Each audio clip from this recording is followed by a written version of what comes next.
ಗುರುನಾನಕ್ ಆಸ್ಪತ್ರೆಯಲ್ಲಿ ಐವಿಎಫ್ ಆರಂಭ. ಡಾಕ್ಟರ್ ರೇಷ್ಮಾ ಕೌರ್. ಬೀದರ್ ನಗರದ ಗುರುನಾನಕ್ ಆಸ್ಪತ್ರೆಯಲ್ಲಿ ಮಕ್ಕಳಿಲ್ಲದ ಮಹಿಳೆಯರಿಗಾಗಿ ನೂತನವಾಗಿ ಐವಿಎಫ್ ಕೇಂದ್ರವನ್ನು ಆರಂಭಿಸಲಾಗಿದೆ. ಮಹಾರಾಷ್ಟ್ರದ ನಾಸಿಕ್ನ ಖ್ಯಾತ ಐವಿಎಫ್ ತಜ್ಞ ವೈದ್ಯರಾದ ಡಾಕ್ಟರ್ ರಂಜಿತ್ ಜೋಶಿ ಚಿಕಿತ್ಸೆ ನೀಡಲಿದ್ದಾರೆ. ಬೀದರ್ ಜಿಲ್ಲೆಯ ಜನತೆ ಸದುಪಯೋಗ ಪಡೆದುಕೊಳ್ಳಬೇಕೆಂದು ಶ್ರೀ ನಾನಕ್ ಜೀರಾ ಸಹಾಯ ಫೌಂಡೇಶನ್ ಉಪಾಧ್ಯಕ್ಷೆ ಡಾಕ್ಟರ್ ರೇಷ್ಮಾ ಕೌರ್ ತಿಳಿಸಿದ್ದಾರೆ. ನಗರದ ಗುರುದ್ವಾರದಲ್ಲಿರುವ ಫೌಂಡೇಶನ್ ಕಚೇರಿಯಲ್ಲಿ ಮಾಧ್ಯಮದವರೊಂದಿಗೆ ಮಾತನಾಡಿ ಮಾಹಿತಿಯನ್ನ ನೀಡಿದ್ದಾರೆ. ಜಿಲ್ಲೆಯ ಹಲವಾರು ಮಹಿಳೆಯರು ದೂರದ ಹೈದರಾಬಾದ್, ಪುಣೆ, ಸೋಲಾಪುರ ಹಾಗೂ ಔರಂಗಾಬಾದ್ ಕಡೆ ಹೋಗಿ ಊಟ, ವಸತಿ ಜೊತೆಗೆ ಸಮಯ ವ್ಯರ್ಥ ಮಾಡಿಕೊಳ್ಳುತ್ತಿದ್ದರು. ಇದನ್ನ ಮನಗಂಡು ನಮ್ಮ ಆಸ್ಪತ್ರೆಯಲ್ಲಿ ಐವಿಎಫ್ ಕೇಂದ್ರ ತೆರೆಯಲಾಗಿದೆ. ಜನರು ಭಕ್ತಿ ಮತ್ತು ಶ್ರದ್ಧೆ ಇಟ್ಟುಕೊಂಡು ಗುರುನಾನಕ್ ಆಸ್ಪತ್ರೆಗೆ ಬರುತ್ತಾರೆ.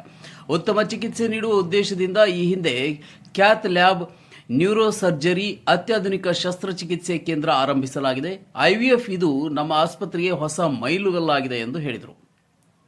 ಖ್ಯಾತ ಐವಿಎಫ್ ತಜ್ಞರಾದ ಡಾಕ್ಟರ್ ರಂಜಿತ್ ಜೋಶಿ ಮಾತನಾಡಿ, ದೇಶದಲ್ಲಿ ಸುಮಾರು 50 ವರ್ಷಗಳಿಂದ ಐವಿಎಫ್ ಮೂಲಕ ಕೋಟ್ಯಾಂತರ ಮಕ್ಕಳು ಜನಿಸಿದ್ದಾರೆ. ಹೀಗಾಗಿ ನಗರದ ಗುರುನಾನಕ್ ಆಸ್ಪತ್ರೆಯಲ್ಲಿ ನೂತನವಾಗಿ ಐವಿಎಫ್ ಕೇಂದ್ರ ಆರಂಭ ಮಾಡಲಾಗಿದೆ. 80% ಮಹಿಳೆಯರಿಗೆ ಐವಿಎಫ್ ಮೂಲಕ ಪ್ರಥಮ ಬಾರಿಗೆ ಮಕ್ಕಳಾಗುವ ಸಂಭವವಿದೆ. 20% ಜನತೆಗೆ ಮಾತ್ರ 2 ರಿಂದ 3-4 ಬಾರಿ ಪ್ರಯತ್ನ ಮಾಡಬೇಕಾಗುತ್ತದೆ. 3-4 ಬಾರಿ ಐವಿಎಫ್ ಮಾಡಿದರೂ ಮಕ್ಕಳಾಗದಿದ್ದರೆ ಅರ್ಧ हण वापस ಕೊಡಲಾಗುತ್ತದೆ. हॉस्पिटल और ivfcare.in ये दोनों के कोलैबोरेशन से अभी आने वाले महीने 1.5 महीने में यहाँ पे बीदर में गुरु नानक हॉस्पिटल में हम आईवीएफ की सुविधा चालू करने वाले हैं. अभी आईवीएफ का जो टेक्नोलॉजी है वो गए 45-50 साल से दुनिया भर में है. इसमें लाखों करोड़ों लोगों को बच्चे हुए हैं. तो ये इसका उद्देश्य ये है कि बीदर और आजू बाजू के एरिया के जो पेशेंट्स हैं जिनको बच्चे नहीं है या बच्चे होने में तकलीफ होता है या प्रेगनेंसी रहती है लेकिन एबॉर्शन होता है, उनको मदद करने का उद्देश्य है. आईवीएफ का अगर देखेंगे तो आज दुनिया में कहीं भी गए तो 35-40% सक्सेस रेट होता है. इसका मतलब बचे हुए 60-70% लोगों को फेल्योर होता है, जिनको ट्रीटमेंट वापस करना पड़ता है. इसीलिए आईवीएफ जैसा ट्रीटमेंट है ये 2 बार 3 बार कभी कभार 4 बार भी करना पड़ता है. 2007 साल से जो हम नासिक और बाकी जगह प्रोग्राम बना रहे हैं उससे पता चलता है कि 3 बार करें तो एवरेज 80% लोगों को होता है. बाकी जो 20% है उनको चौथी बार 5वीं बार करेंगे तो ऑलमोस्ट और एक 10-12% होके 90-95% लोगों तक प्रेगनेंसी हो सकती है 3-4 बार करने के बाद. अभी ये करते टाइम कपल्स के हिसाब से, पेशेंट के हिसाब से क्या प्रॉब्लम आता है, एक तो उनका फाइनेंशियल प्रॉब्लम आता है क्योंकि आज अपन इंडिया में देखें तो एवरेज आईवीएफ का कॉस्ट 1.5 लाख से 2 लाख एक अटेम्प्ट का होता है. कभी कभार ज़्यादा होता है, कभी कभार कम होता है. दूसरा है कि इतनी बार करने का खर्चा हो जाता है. तो हमने एक 3 साइकिल प्रोग्राम बनाया है जिसमें 3 साइकिल का तकरीबन 4-4.25 लाख के आसपास पेशेंट पैसा भरते हैं. 3 बार ट्रीटमेंट होता है. उसमें ऑलमोस्ट 78-82% 80% लोगों को बेबी होता है. जो लोगों को नहीं होता उनको आधा पैसा वापस मिलता है. आधा पैसा वापस मिलने से फ़ायदा ये होता है कि वो आगे का ट्रीटमेंट चालू रख सकते हैं. कभी अगर उनको दूसरा कोई करना है कि भाई एडॉप्शन करना है या कोई ऐसी चीज़ तो वो कर सकते हैं. एक फाइनेंशियल सपोर्ट रहता है, एक स्टॉप लॉस रहता है जो पेशेंट को बड़ा टेंशन या एंग्जाइटी रहती है.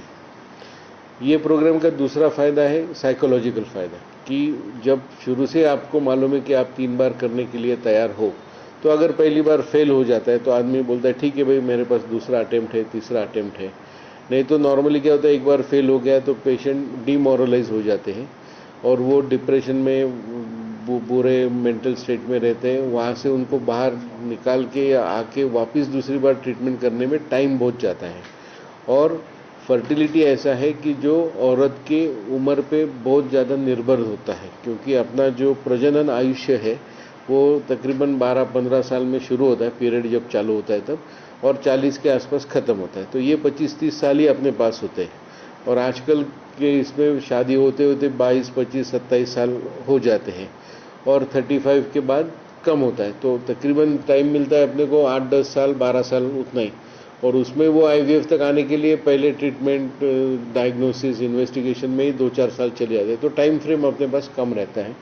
तो इसीलिए जब पेशेंट सोचते कि भाई नहीं मुझे 3 साइकिल करना है, एक नहीं हुआ तो चलो भाई इमीडिएट दूसरा करें, तो ये साइकोलॉजिकल एडवांटेज हो गया। और तीसरा एडवांटेज है मेडिकल एडवांटेज, कि अगर साइकिल फेल हो गया तो मेडिकली हम एनालाइज करते हैं कि भाई उसमें क्या है। नए टेक्नोलॉजीज है, जैसे स्टेम सेल थेरेपी है, जिनका एंडोमेट्रियम खराब है, पहले उनको सरोगेसी बोला जाता था, लेकिन अभी सरोगेसी से ऑलमोस्ट 70% लोगों को स्टेम सेल से जो नया रिसर्च है उससे है। इम्यूनोलॉजी है जिसमें लिम्फोसाइट इम्यूनोथेरेपी वगैरह की जाती है। इम्यूनोलॉजी मतलब सादे शब्द में बोले तो जो बच्चा माँ से अलग ब्लड ग्रुप का या अलग उसका, तो माँ उसको रिजेक्ट नहीं करती, 9 महीना पालती है। जैसे अपन सब लोग अपनी माँ के कोख में थे, लेकिन आज देखा कि मैं अपनी माँ को ब्लड दूंगा या आप ब्लड देंगे या किडनी देंगे, तो वो मैच होगा ऐसे नहीं। कभी कभार अपना और अपनी माँ का ब्लड ग्रुप अलग रहता है, लेकिन फिर भी अपन 9 महीना वहाँ रहे हैं, है ना। तो ये इम्यूनोलॉजी ऑफ प्रेगनेंसी सादे शब्दों में है। सब ये 25 में मुझे खुशी है कि हम ये आईवीएफ सेंटर स्टार्ट कर रहे हैं। तो पिछले 1.5-2 साल पहले हमने हमारा सारा हॉस्पिटल को रेनोवेट किया था, और हमारे जो ऑपरेशन थिएटर्स हैं वो पूरे अभी लेटेस्ट लैमिनार थिएटर्स हमने बनाया है। तो इस से हमको बहुत एक एडवांटेज है कि हम एडवांस सर्जरीज हमारे थिएटर्स में कर सकते हैं, जैसे न्यूरो सर्जरीज ऑलरेडी हो रहे हैं, ऑर्थोपेडिक सर्जरीज एंड तो अब ये नया हम स्टार्ट कर रहे हैं।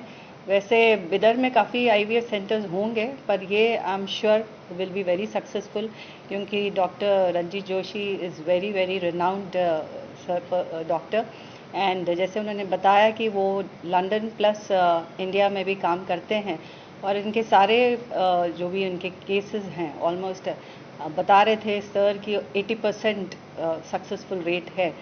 तो मुझे बहुत खुशी है कि हम उनके साथ जुड़ रहे हैं, और उनका यहाँ आना हमारे बिदर के लोगों के लिए एक बहुत बड़ा बून है, एडवांटेज है, क्योंकि काफ़ी पेशेंट्स हैदराबाद और बॉम्बे, बैंगलोर जाते हैं। तो अगर हम ये फैसिलिटी उनको यहाँ प्रोवाइड करें तो ये इससे बेहतर उनको फैसिलिटी कहीं भी नहीं मिलेगी, और उनका खर्चा भी कम होगा, और एक सैटिस्फैक्शन रहेगा कि उनके जहाँ वो रहते हैं वहीं पर उनको ये सारी सुविधा मिल रही है। और गुरु नानक हॉस्पिटल ऐसा है कि बहुत सारे पेशेंट्स यहाँ पे एक फेथ से, एक श्रद्धा से आते हैं, क्योंकि गुरुद्वारा से जुड़ा हुआ है। तो बहुत पेशेंट्स को ये उम्मीद से आते हैं कि जब यहाँ वो आते हैं तो वो क्योर होके जाते हैं। तो मुझे बस मैं वाहिगुरु जी से बस प्रार्थना करती हूँ कि ये हमारी कोशिश सक्सेसफुल रहेगी, और जितने यहाँ आएंगे हमारे पेशेंट्स उनको सक्सेस रेट रहेगा, और उनकी कामयाबी से वो जाएंगे यहाँ से।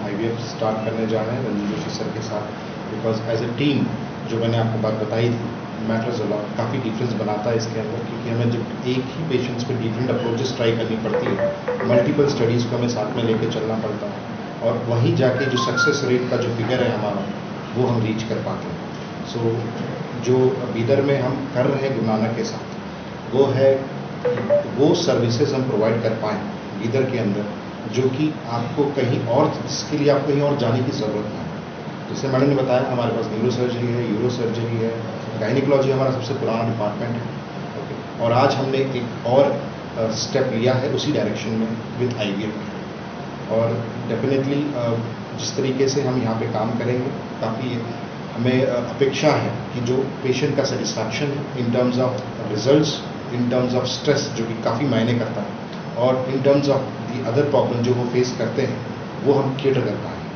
वही हमारा एंडेवर रहेगा, वही हमारा प्रयास है। और अभी हम कुछ दिनों में मेरा ओटी सेटअप बन रहा है, और जैसे ही हमारी लीगैलिटीज़ जो मैडम ने बात की थी, हर चीज़ लीगल फ्रेम पे होती है।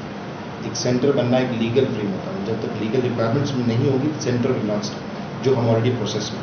बट येस, हम very soon will be declaring that ART setup completely is open. Consultations already on हो चुके हैं, patients are already on the follow, वो ऑलरेडी प्रयास चालू हो चुका है। कोई सवाल आपकी तरफ से? ಇದರಿಂದ ಚಿಕಿತ್ಸೆ ಪಡೆಯುವವರ ಮಾನಸಿಕ ಸ್ಥಿತಿಗತಿ ಸಮತೋಲನ ಆಗುವುದರ ಜೊತೆಗೆ ಹಣ ಸಮಯ ಉಳಿತಾಯವಾಗುತ್ತದೆ ಎಂದು ಹೇಳಿದರು. ಗುರುನಾನಕ್ ಆಸ್ಪತ್ರೆಯ ಐವಿಎಫ್ ಕೇಂದ್ರದ ಪ್ರಮುಖರಾದ ಡಾಕ್ಟರ್ ಸಂದೀಪ್ ಗಾಯಕ್ವಾಡ್ ಮಾತನಾಡಿ, ಈಗಾಗಲೇ 40 ಜನ ಮಹಿಳೆಯರು ಐವಿಎಫ್ಗಾಗಿ ನೋಂದಣಿ ಮಾಡಿಸಿಕೊಂಡಿದ್ದು, ಸ್ತ್ರೀಯರಿಗೆ ಐವಿಎಫ್ ಮೂಲಕ ತಾಯಿ ಭಾಗ್ಯ ಕರುಣಿಸುವ, ಅವರಿಗೆ ಫಲ ಕೊಡುವ ಪ್ರಾಮಾಣಿಕ ಪ್ರಯತ್ನ ಕಾನೂನಿನ ಅಡಿಯಲ್ಲಿ ಮಾಡುವ ಗುರಿ ಹೊಂದಿದ್ದೇವೆ. ಆಸ್ಪತ್ರೆಗೆ ಬಂದವರೆಲ್ಲರಿಗೂ ನೇರವಾಗಿ ಐವಿಎಫ್ ಮಾಡಿಸುವಂತೆ ಹೇಳುವುದಿಲ್ಲ. ಮೊದಲು ಅವರಿಗೆ ಸಂದರ್ಶನ ಮಾಡಿ ಸರಳ ರೀತಿಯಲ್ಲಿ ಪರೀಕ್ಷೆ ನಡೆಸಲಾಗುವುದು. ಕೊನೆಗೆ ಅವಶ್ಯಕತೆ ಇದ್ದರೆ ಐವಿಎಫ್ ಮಾಡಲಾಗುವುದು ಎಂದು ಹೇಳಿದರು. ಇದೇ ವೇಳೆ ಆಸ್ಪತ್ರೆಯ ಮುಖ್ಯ ಆಡಳಿತಾಧಿಕಾರಿ ಡಾಕ್ಟರ್ ಕಾಮೇಶ್ವರ ರಾವ್ ಉಪಸ್ಥಿತರಿದ್ದರು. ರೋಹನ್ ಮನೋಹರ್, C9 ಕನ್ನಡ, ಬೀದರ್.